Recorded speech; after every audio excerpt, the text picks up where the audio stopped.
I am Francoise Harvey, also usually known as Fran.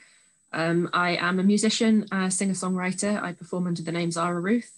I also work with Tracks and Big Little Gigs, where I frequently dress up as an elf or a witch or something like that and sing to small children. And I also host Hark, amongst many other things. I just get involved. If there's anything musical going on in town, I'll try and stick my oar in somehow. Hi. How did you first get involved then with the arts?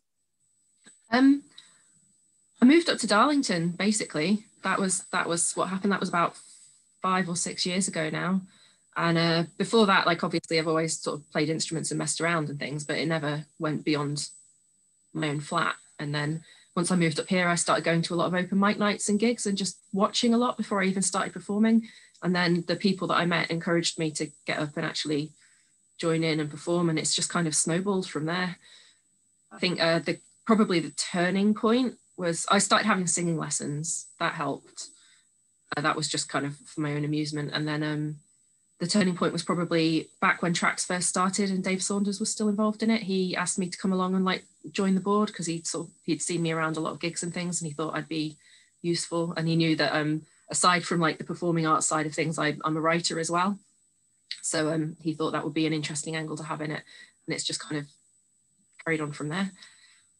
And it is super interesting, obviously, now that you're doing like many different projects and stuff. That's class.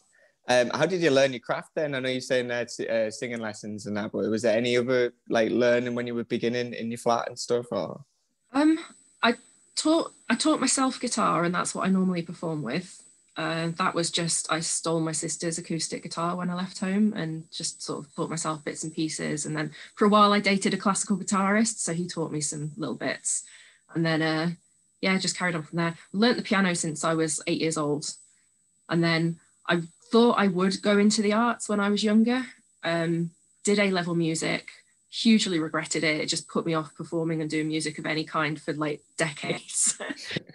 It's sort of a recent resurgence. So it's always kind of been there in the background, but it's only in the last like 6 years that it's become a living, basically.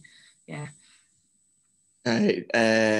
Like meaty questions now. These are the questions that like can go on for a while.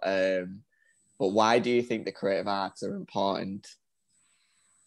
I just think they build, like, I'm gonna get a little bit pretentious here, but they build empathy. I think like you can learn like science, obviously, everything like that is hugely important. And I read a quote by a writer once where she was basically like, the arts is really important. It's really important for connection and development.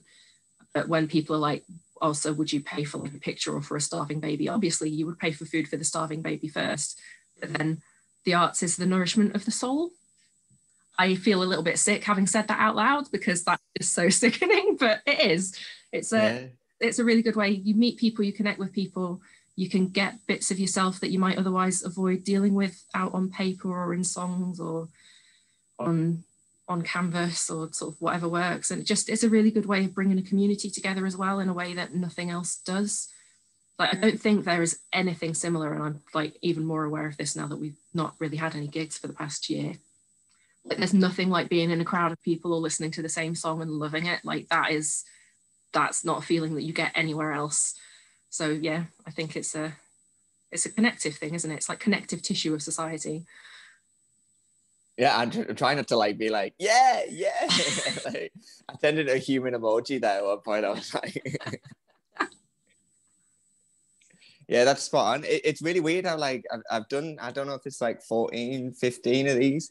Everyone's like slightly different, but everyone has that connection kind of thing and like language and being able to like sort of like experience things like with different people. I've always used the cold cup of tea analogy where like describing the feeling of a cold cup of tea is really difficult because there's no actual word for like one you've made yourself. So you've got that disappointment, you've got that guilt, but then you've also got that like question mark thing about should you still drink it cold or microwave it and stuff, but is that still a proper brew?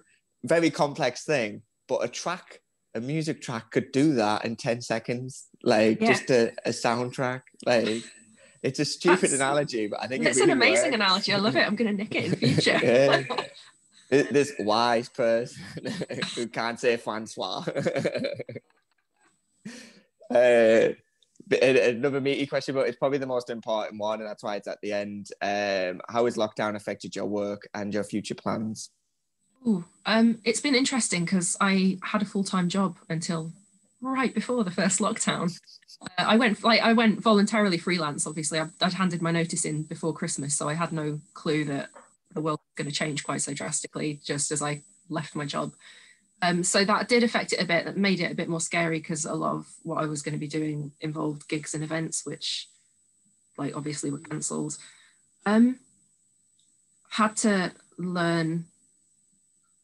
I mean, I've never been bad at online stuff. I know how to build a website and whatnot, but had to sort of learn how to do that in more of a community-based way, like working with people who don't really know how to use Zoom and stuff. Like learn that sort of level of communication a bit more, and just trying to sort of think around how to bring that feeling of a gig to somebody's front room, which I think what we've agreed is like it's basically almost impossible. Like you can't get that feeling of human connection in the same way because you're not all pressed together in a room, but you can have that moment of just feeling like, oh, everyone else is listening to this song and getting emotional too. And that in itself is kind of a connection. So it's been, it's been odd. In a weird way, it's raised opportunities that probably wouldn't have come up.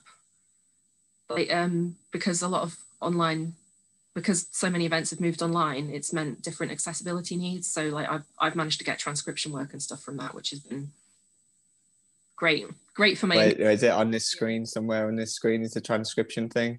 Oh yeah. There's a little otter one. Yeah. So yeah, it's been, and it means I've probably met some people that I might not otherwise have met, but I'm really aware that other things have just fallen through the net, which is really sad. And like today, the ice sculptures went out in Darlington today, and normally I'd be out singing Christmas songs and busking on behalf of the council, and that's like, we can't do that at the moment.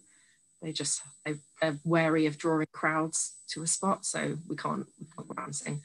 So yeah, it's been weird. I think it is going to change the way the arts work in future. I think there's always going to be a thought in the back of people's head of like, how does this work if we can't leave our houses? I don't think that's ever gonna. I think it's going to take like the sort of obsessive washing hands from the first time around that there was a sort of pandemic. It's going to take about 100 years for that to fade. I'm looking forward to everyone's hands being cleaner at gigs.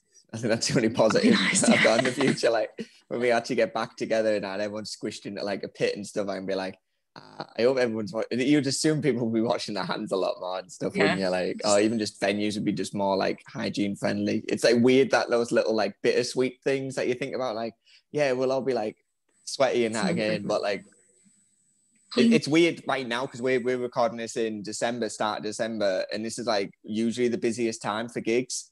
Yeah. And then yourself would be one of the busiest times with tracks and stuff, and it's like we're like, oh great, like we're off, like that's one thing, you know, like you're not working these long weekends and missing your friends and stuff, you know, even though your friends would go to the events sometimes.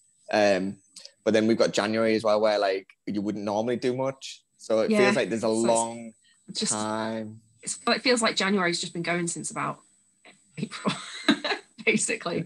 Apart from today, where the sun's managed to come out, it feels like 4 p.m. all day. But yeah, thanks very much for your time. That's like 10 minutes. I don't know if I stop on the recording.